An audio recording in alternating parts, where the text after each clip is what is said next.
어느 큰 교회 목사가 매우 어려운 문제를 가지고 씨름하고 있었습니다. 그날따라 마음도 안 편한데 교회 안팎으로 들리는 이야기마다 답답한 것들 뿐이었습니다. 그러던 어느 날 무거운 마음으로 그는 시편 말씀을 읽고 있었습니다. 전에도 수십 번 읽었던 말씀인데 시편을 읽다가 그는 깜짝 놀라고 말았습니다. 거기에는 자기보다 몇십 배 답답한 일, 억울한 일을 당한 사람들이 참 많이 나오는 것을 발견했습니다. 그런데 그들도 답답한 문제와 상황 속에서 탄식하고 한숨 쉬고 신음하는 소리를 토해놓지만 그래도 하나님께 대한 신뢰의 마음만은 잃어버리지 않더라는 것입니다. 사람이나 상황을 바라보지 않고 하나님만 바라보면서 그 모진 어려움들을 딛고 우뚝 서 있는 모습을 발견하였습니다. 본문 말씀에 나타나는 시인도 답답함과 어려움 가운데 몸부림치고 있었습니다. 그때 이스라엘 백성들은 바벨론 포로기를 보내고 있었습니다. 나라가 망하고 젊은이들은 모두 포로로 끌려가서 노예로 첩으로 몸종들로 살고 있었습니다.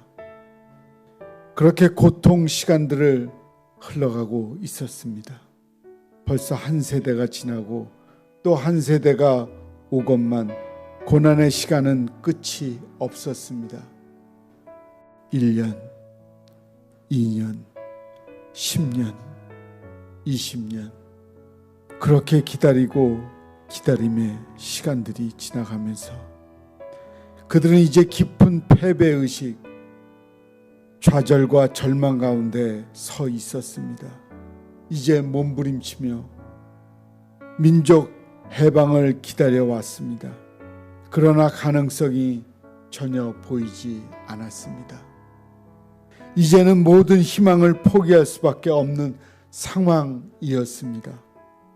이러한 때에 넘어져 있는 하나님의 종에게 하나님이 말씀합니다. 야곱아, 내가 어찌하여 말하며 이스라엘아, 내가 어찌하여 이르기를 내 사정은 여호와께 숨겨졌으며 원통한 것은 내 하나님에게서 수리하심을 받지 못한다 하느냐. 너는 알지 못하였느냐.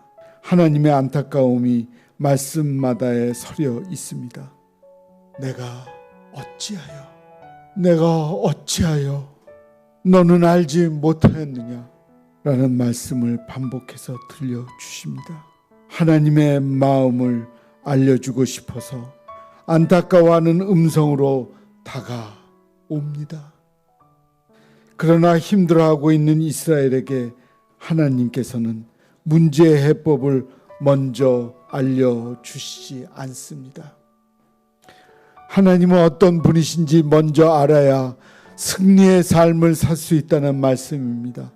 영원하신 하나님, 땅끝까지 창조하신 분, 모든 것을 다스리는 분, 하나님의 백성들을 지금도 세밀하게 돌보고 계신 분, 하나님의 사람들에게 날마다 힘을 더해 주시는 하나님, 약한 자에게 힘을 보충해 주시는 하나님, 걸어갈 수 있게 하시는 하나님, 상한 날개를 치유해 주시는 하나님이심을 강조하십니다. 여호와를 앙망하라. 앙망하는 것은 하나님을 간절히 바라보는 것이요 간절하게 기다리는 일입니다. 앙망하라는 말씀 속에는 내가 너를 돕기 위해 다 준비되었다. 너는 나를 바라보아라. 하나님은 기다리고 계신다는 말씀입니다. 지금 환경은 어려워도 지금 여호와를 앙망하는 삶을 온전히 살아야 합니다. 그러한 사람은 기운찬 영혼의 소유자이므로 세상이 어찌하지 못하고 환경이 어찌하지 못합니다. 이것은 그냥 주어지지 않습니다. 우리가 하나님 앞에서 기운찬 영혼의 소유자들이 되어 비상하는 독수리처럼 하늘 높이 날 수 있는 삶을 살기 위해서는 반드시 반드시 결심해야 합니다. 하나님께서 자기를 절대로 버리지 아니하실 것이라는 확신, 하나님께 피하는 자는 절대로 영원토록 부끄러움을 당하지 않게 하신다는 약속을 믿는 믿음으로 서라고 말씀하십니다. 어차피 인생은 초점 맞추기입니다. 하나님께 초점을 맞추고 사는 사람은 일어설 수 있습니다. 문제에 초점을 맞추고 사는 것이 아니라 하나님께 초점을 맞추고 살아가면 반드시 일어설 수 있게 되어 있습니다.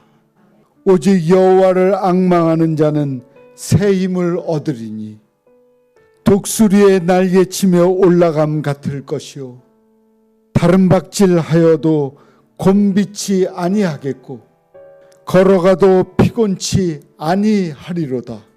이것은 하나님의 치유하심이며 회복이며 부흥입니다. 하나님은 사랑하는 자녀들을 치유하셔서 높이 날게 하시기를 원하시는 분이십니다. 그분은 사랑하는 사람들이 일어서기를 원하고 계십니다. 상한 날개로는 날 수가 없습니다. 그래서 하나님은 날마다 우리에게 새 힘을 주시기를 원하십니다. 다른 박질하여도 걸어가도 피곤치 않을 기운찬 영혼의 소유자로 세우시기를 원하십니다.